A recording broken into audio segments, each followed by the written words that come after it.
Good morning বাউন্ডুলা family. আজকে অনেক সকালে ঘুমিয়ে গেছে, প্রায় 6টা হবে। তারপর থেকে তো বেরাবে। সেই কালকে আমার নাতি নাতনি নিয়ে আমার ঘুমাতে হয়েছে বড় কষ্ট করে। সেই নাতি নাতনি মেয়া মেয়ার ঠালে আমার ঘুম ভেঙে গেছে। তারপর তাদেরকে বাইরে বার করা, তাদের ঘর ধোয়ানো, ওইসব করে নিজে ব্রাশ ট্রাশ করে নিয়ে আবার একটু শুয়ে মোবাইল ঘাটাঘাটি করছিলাম। যাই হোক, এখন সময় আসার পরে রুটিটা ওকে করা শেখাচ্ছি, কীভাবে রুটি বানাতে হয়। রুটিগুলো একটু শক্ত হয়ে যায়, কিন্তু ঠিকঠাক চালিয়ে নেওয়ার মতন। আজকে দেখিয়ে দিলাম রুটি কতটুকু বেলতে হবে আর কতটুকু শাকতে হবে। আজও শিখিয়ে নিলাম, আজ থেকে আবার ফ্রেশ ভাবে ও রুটি করবে। আজকে আমরা খাবো পরোটা, ওকে বলছি পরোটাটা বানাতো। পরোটা খুব সুন্দর বানায়। যাই হোক, দেখি এরপরে পরপর মেনু কি হবে। রুটির সাথে আছে আলুর তরকারি আর বেগুন ভাজা। এরপরে মেনুটা বলতে পারছি না এখনো, দেখি কি হয়। দেখো, নাতি নাতনির জন্য আমি এত ভালো হয়ে গেছি যে 10:40-এর মধ্যে আমার ব্রেকফাস্ট হয়ে গেল। মানে ওদিকে নাতি নাতনি দেখতে যাচ্ছি বারবার, আর এদিকে খেতে বসছি। এতক্ষণ ফোনে কথা বললাম, আবার এখন দেখো আবার যাবো নাতি নাতনি দেখতে। একবার মাকে ঢোকাই, একবার মাকে বের করি, এই করছি। এখানে মা মাসির এচন নেওয়া হচ্ছে, উপর থেকে নেওয়ার প্ল্যানে আছে। উপরে গুলো তো কাঁঠাল হয়ে গেছে না নাকি এচড়ই রয়েছে, বুঝিও তো না। ওইটা কি বলতে, এই যে উপরের এটা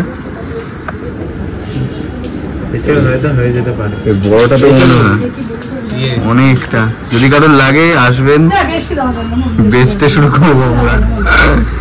যাই হোক, এখানে মাসি আর মা এচড় নেওয়া হয়ে গেছে, আর এখানে আমি আর ভাই দাঁড়িয়ে রয়েছি। এই যে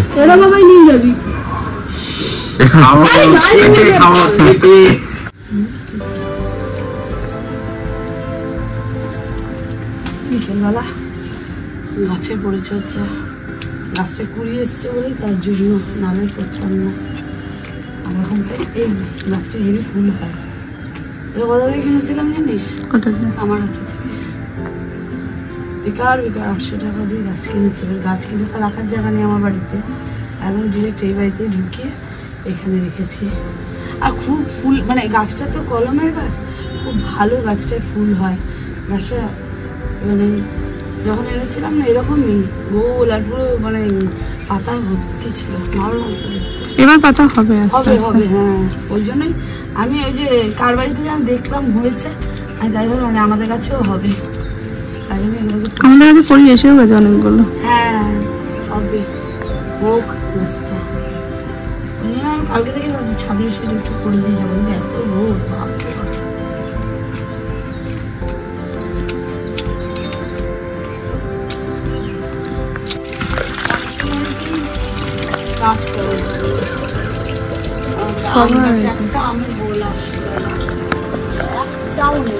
কিন্তু একটা জিনিস দেখি, মানুষ যা কিছু দেখা সবুজ জিনিসটাই খুব ভালো, মানে ইসে হয়, মানে ক্যামেরাতে ভালো আসে।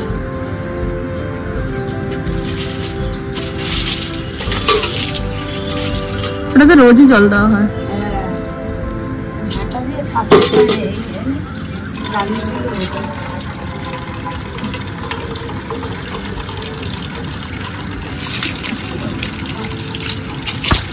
পুরো গাছে পাতা পাতা।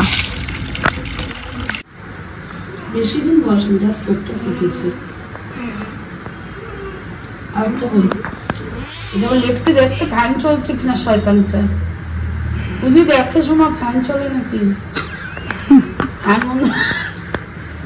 ভাই রে, দেখ ফ্যান বন্ধ করে দিচ্ছি বলে উঠে গেল। ডেঞ্জার রে তোরা।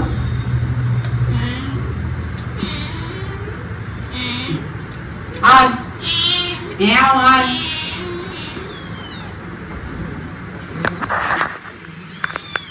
না, ওটাই দেখ।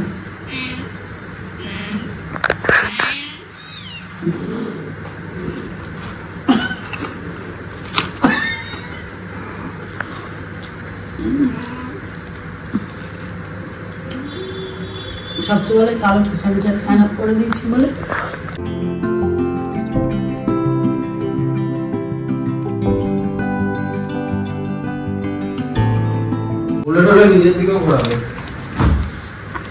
আর কি ঘোরাবো?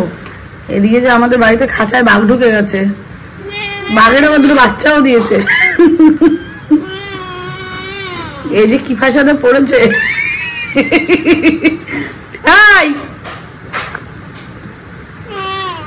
এই বাবা তোকে ডাকছে।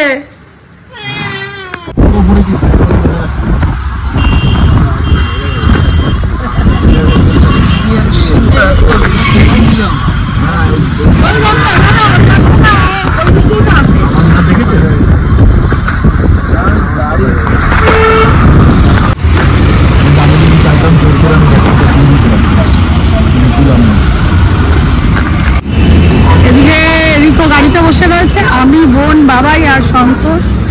আর ওর বাবা মানে কাকু গেছে ইয়েতে চায়ের দোকানে। যাই হোক আমরা একটু চাটা খাই, খেয়ে তারপরে বাড়ির দিকে।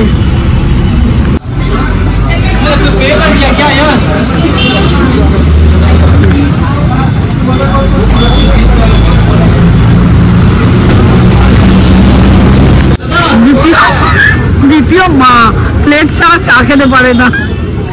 মায়ের স্বভাবটাও ঠিক এরকম ধরনের, মাসিমা মাসিমা ব্যাপারটা ওর মধ্যে আছে। তবু তো কাসুন্দি দিয়েছে বল না, নুন খেয়ে দেখ একটু।